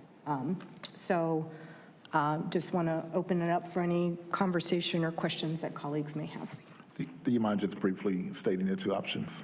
Yeah, thank you. So if we follow our procedures and our city charter, we have a 60-day clock that actually began on this past Monday, December 4th, and in the memo it says, I think it basically, because of the day of the week, would be February 2nd. If we follow the General Assembly process, we do not have that clock, but we do not then have an opportunity to call a special election if we were not able to come to consensus as a council around an appointment process. Both processes, both ways that we do it, use the word shall, which means we are essentially required to attempt an appointment and cannot just go and call a special election. So that's the kind of question we have before us. Do we want a clock on us or not? My recommendation is we follow our own city procedures, which gives us that 60-day clock, so that we actually have a backdoor if we were not able to come to consensus and call a special election. Otherwise, we would have to leave the vacancy open until the next municipal election, which isn't until 2025, and I do not feel that that would be helpful to have us at a 6-member body when we are designed to be a 7-member body. Thank you. Yes, and we'll incorporate some comments from Deputy City Attorney Donald Toole. Thank you, Council Member. I just wanted to add one thing, and this was actually in Kim Rayberg's memorandum. She included the appropriate section from Council's Rules of Procedure, and Rule of Procedure 2.910 states the business of filling of a vacancy under this section shall be conducted with dispatch and consistent with all provisions of Section 13.2 of the city charter. I only state that to make it clear to the council that according to your rules of procedure, you've indicated that the preference is to follow the charter provision. But of course, council is always free to deviate from its rules of procedure. Thank you. And then any questions or discussion from colleagues? Thank you, Mr. Mayor, and thank you, Councilmember Caballero and colleagues. Attorney O'Toole, we've done this about 3 or 4 times since I've been on council, and I think the only time we toggled from our rules and procedures to the statute, the state statute, was during COVID. I had raised an issue about the vicissitudes and challenges of doing it during a pandemic. But prior to that, I don't recall us ever consciously deciding we're going to choose one or the other. We just proceeded. Is that requirement on our part? Excuse me, what do you mean is that requirement? That we're going to say we're going to follow our charter as opposed to state statute. We've never explicitly stated that in any of our other processes. That's correct. And I think the only time this really did arise was during COVID and whether there were options because of the pandemic. Right. Okay. All right. That's my only question. Thank you. Councilmember, I'm comfortable with as we've done before, following our council procedures, and I think we can get it done. We've done it. Thank you. Councilmember Baker. Yeah, and I think that's the preferred method. 60 days is a very inconvenient time, so I think I would defer to staff and being able to conduct the process within 60 days. It's a tight turnaround over the holidays. Sounds like something that staff is capable of doing, but I do think that I would make space for staff to be able to weigh in on that. Also, the other thing is this seems to happen fairly frequently, and speaking with other council members in the past, I've heard a desire to have a little more flexibility in being able to push something like this to a special election. In particular, we happen to have an opportunity in March, and that would require a change. So I just want to throw that out there as potentially not now, but in the future, is this something that we would want to consider changing, and is that even a possibility? I'd just like to make one response. The council procedure that Councilmember Caballero outlined is in section 13.2 of the city's charter. So if the desire was to change the city's charter, the council would actually have to go to the legislature to make that change.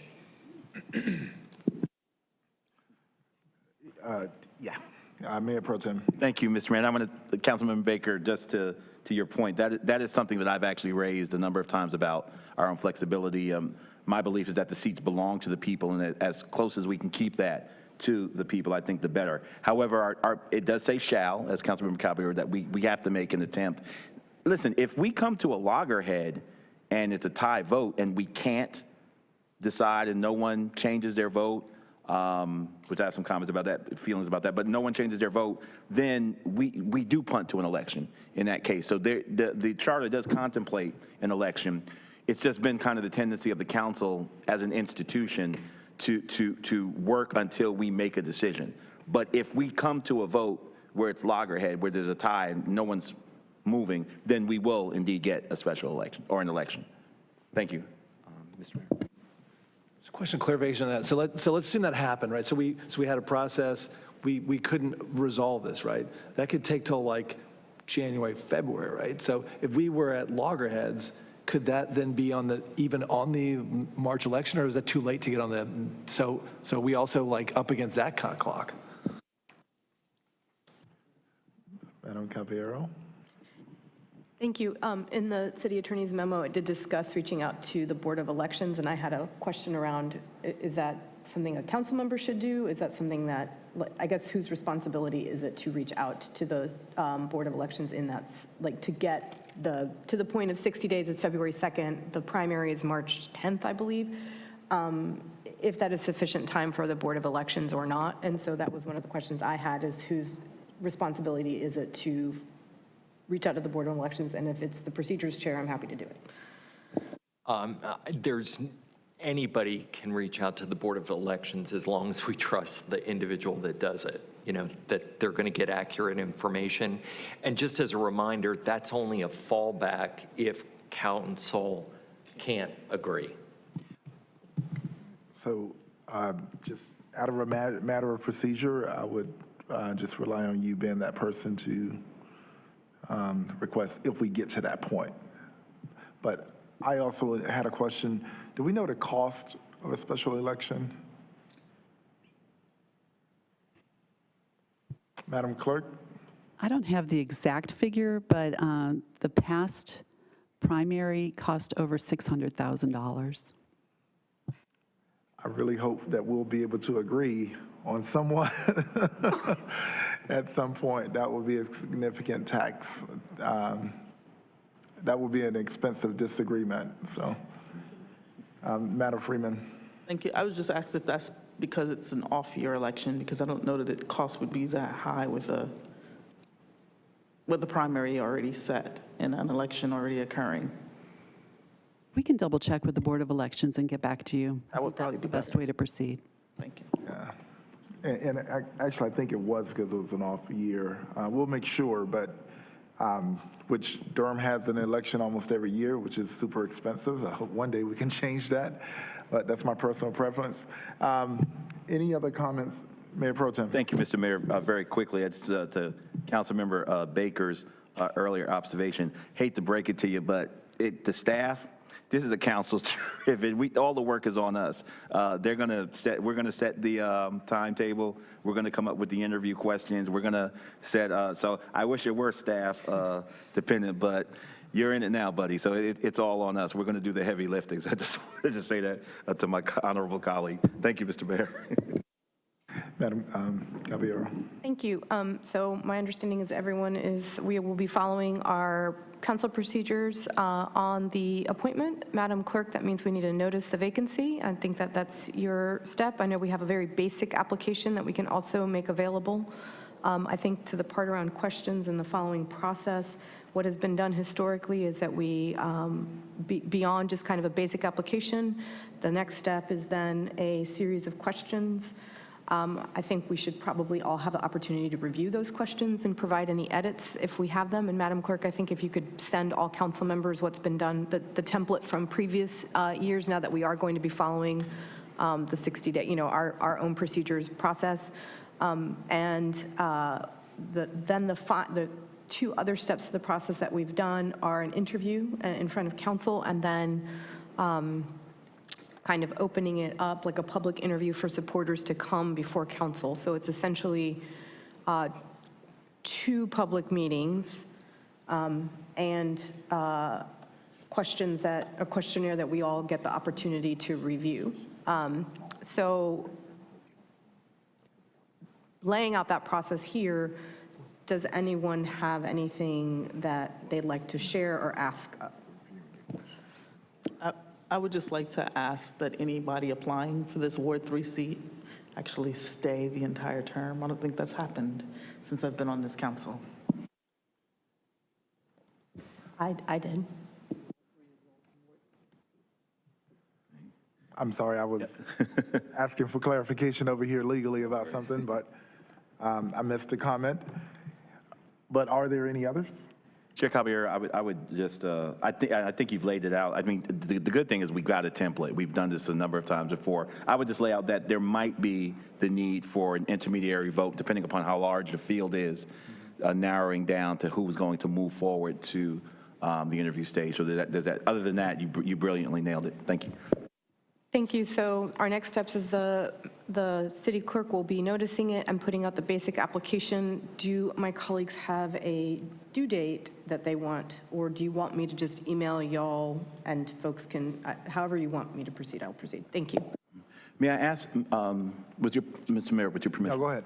Thank you, sir. To the clerk, what was the window from the notice? If there were a certain number of weeks, I mean, you may not have it in front of you now, but that might be helpful. I think there were a certain number of weeks after we kept the application period open a certain length of time. Whatever that amount of time was prior to now, I would just recommend following that, given, tweaking for holidays or whatever, just as close to as close to the process as we've done it before would be my recommendation with respect to timetable. Thank you. Councilmember Riss? Do we need a vote on your recommendation, or do we, how do we, thumbs up? Yeah. It's just an informal thumbs up if I'm not mistaken. I'm happy. So is everyone okay with the recommended Chair Caballero's recommendation? All right. So Madam Clerk, our directive is to go ahead and notice. If you could just send us a timeline. Send us the timeline that we've used in the past. I mean, my appointment was literally the same window. Just So a we quick have one that question. is- Off topic a little bit, but is our January 1st meeting January 2nd? The first meeting in January is January 2nd, yeah. I would like to throw out a suggestion that we probably push the, due date to January 4th. I know it's a little bit longer than previously, but that would at least give folks that first week, because I know that the date, I think it was 21 days last time. So January 4th would be our first work session. Is that for the applications or is that for the questionnaire? For the questionnaire? No, wait, no. That's why I was asking. I got you. You're saying to keep the application the first step, just that kind of basic, giving the opportunity to the city clerk to check taxes and voter registration, which is the initial application. Exactly. And then we would do the questionnaire from there? Yes. I'm fine with that, I believe. Thumbs up, thumbs down? Can you just clarify that? So just to make sure I understood the timeline there. Basically, the questionnaire, all of the preliminary stages of this process. Right, so basically, the first thing would not be due until the first work session in January. Due from residents? From the residents. Can everyone? We'll go ahead and notice. Attorney O'Toole? Sorry, I just wanted to, and Councilmember Caballero, maybe you did this, but I looked at the procedures, and this is my recollection of how past processes have been handled, and there are a series of steps, and I just want to put that on the table. The first is notice of application. So clerk would put out notice that applications are being received. Here's the application. There would be an application due date. And then the city clerk is charged by council's rules of procedure to investigate the application for voting records and tax records to make sure they're registered voters in Durham and that their taxes are up to date. At that point, the clerk presents that information to council, and council narrows the field that it wants to move to the next step. And then the final thing is scheduling a city council meeting, preferably on a weeknight at night, and that's what your rules of procedure say, to interview the finalists, and they would have answered the questions at that period of time. And then finally, council decision, which maybe doesn't happen at the same meeting, but could. I recall in the special meetings, correct? Yes, they would be noticed public meetings. Mr. Mayor, I thought I recalled us giving the questionnaires out the same time did we not give the questionnaires out with the application? You are correct. Right, so giving the folk adequate time yeah, they did, because I mean, to have it an application period and then a separate questionnaire period, I mean, we're going to give them as much time as possible. I believe the rationale was to work on so the questionnaire was ready at the time of application, is my recollection. And that would be at the point of notice? When I applied for the appointment, I submitted a very basic application that was like 5 questions. And then there was a subsequent questionnaire that was longer that was due after that.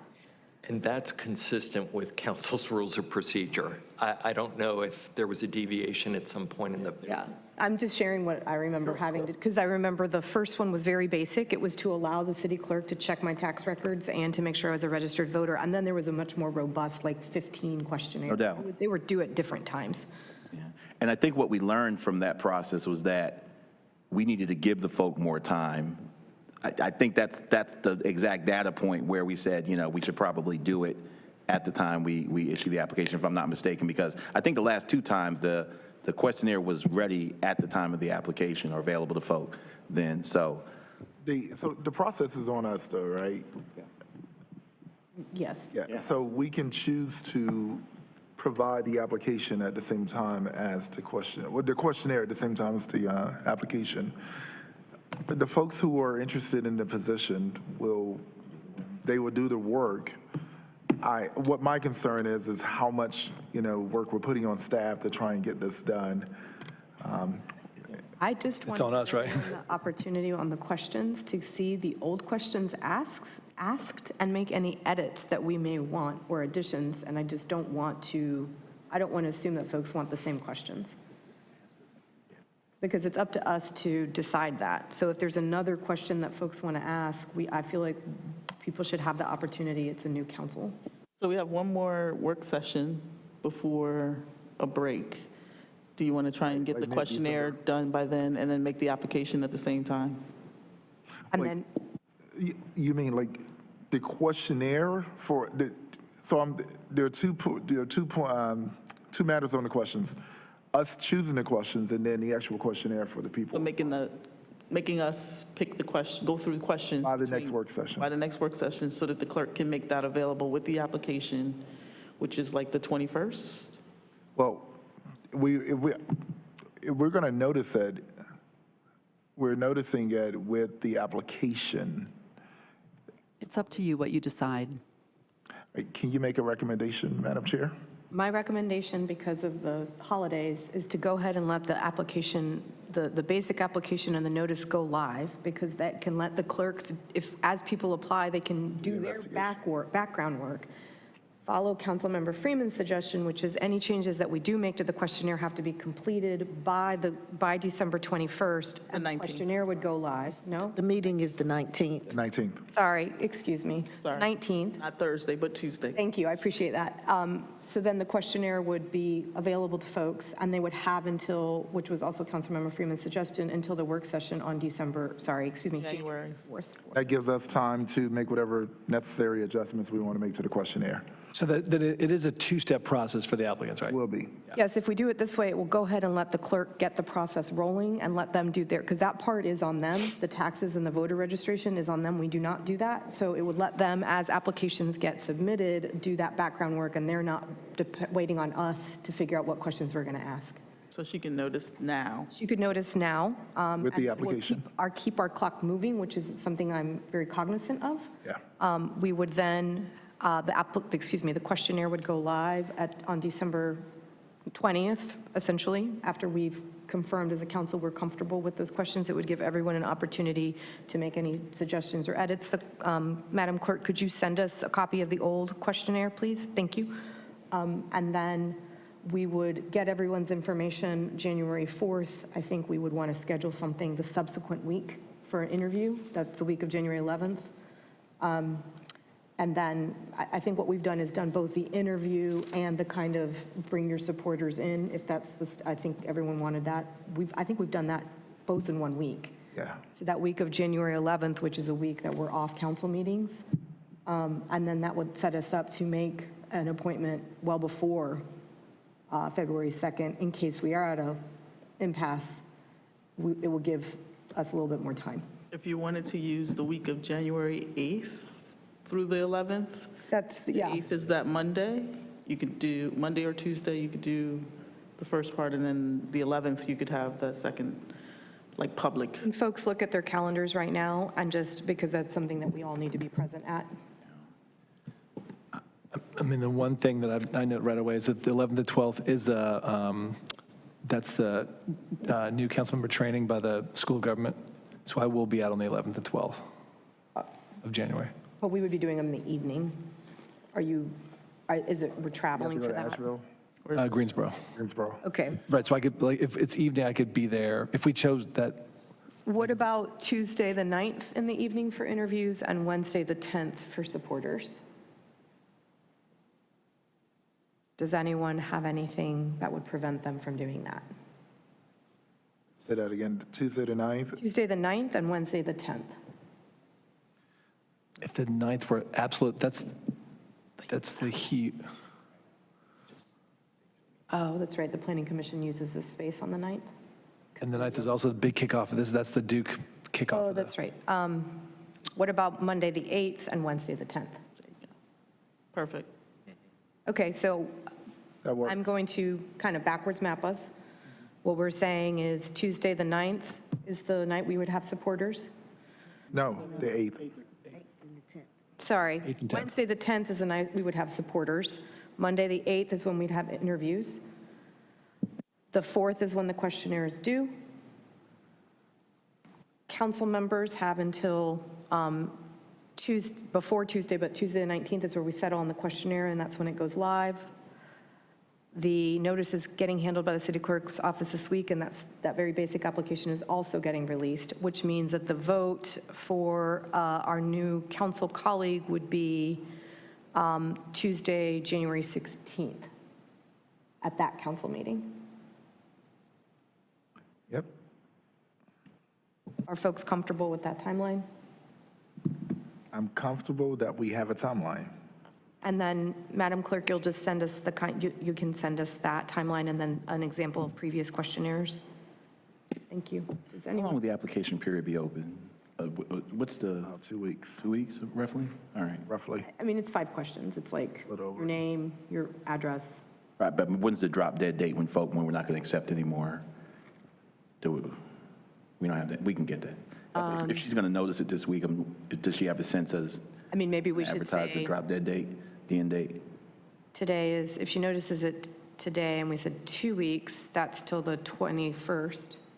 I feel like that might be reasonable. Thursday, the 21st. Because the city's closed, for several days around the holidays. So the initial first step will be due 21st. 21st of December. Adequate time? Yeah. Folks comfortable with that? You're saying the application itself? Just that very basic first step, and then your questionnaire would be due, basically by January 3rd at 5 PM, so they can upload them. Okay. Maybe we want it a little bit sooner because we want to be able to chance to. No? Okay. So we're saying basically January 3rd by 5 PM? Is that what we're saying? Okay. What's that? That the questionnaire would be due January 3rd by 5 PM. Yeah. And then folks will feel comfortable being able to figure out who they want to interview by the work session the next day? Okay. Yeah. Madam Clerk? I do have a question. Yes, ma'am. When I issue the applications, you want the questionnaire to go out separately later? Yes, ma'am. Okay, not together? No. All right. 'Cause we want to give an opportunity for all council members to review the previous questionnaire. We want to go ahead and notice and get that application out this week. Thank you. All right, so we have a recommended timeline, and it appears we're all in agreement with it. It works for everyone's calendar, so we will go with that. Madam Clerk, do you have any clarifying questions, or do you need us to repeat it? We're good?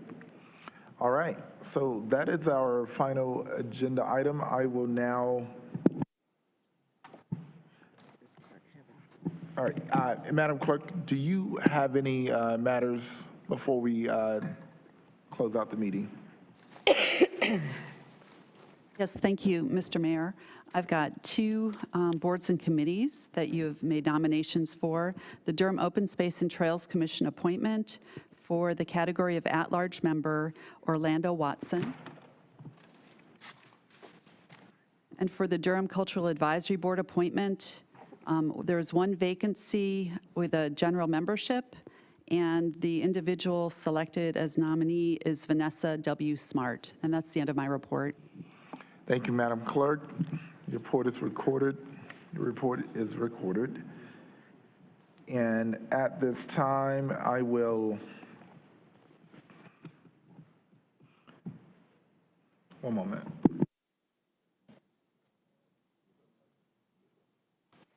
All right, I will now recognize our manager to settle the agenda. Thank you, Mr. Mayor and members of the council. For consent, I have items 1 through 10 and items 12 through 16. I have for your general business agenda, item number 11, and for your general business agenda public hearings, they will be items 17 through 22. Thank you. Thank you, Madam Mayor. Madam Manager. Mr. Mayor. Do we need to vote on that or no? All right. And so that will bring us to a close of the agenda. Just one other, You have to settle. I have to settle the agenda, which, all right. I would now entertain a motion to settle the agenda. So move. There's a Second. motion. There's a second. All in favor? Aye. And vote. Thank you very much. The agenda is settled. And just one last other matter. The Discoverer.com has recognized Durham as #1 of 6 most trendiest cities in the nation. So I just wanted to throw some highlights out there. Check out that article at thediscoverer.com. Durham is dope. Thank you all so much. We'll City Strong. Yes, sir. We are adjourned at 2:55. Thank you, sir. Thank you all.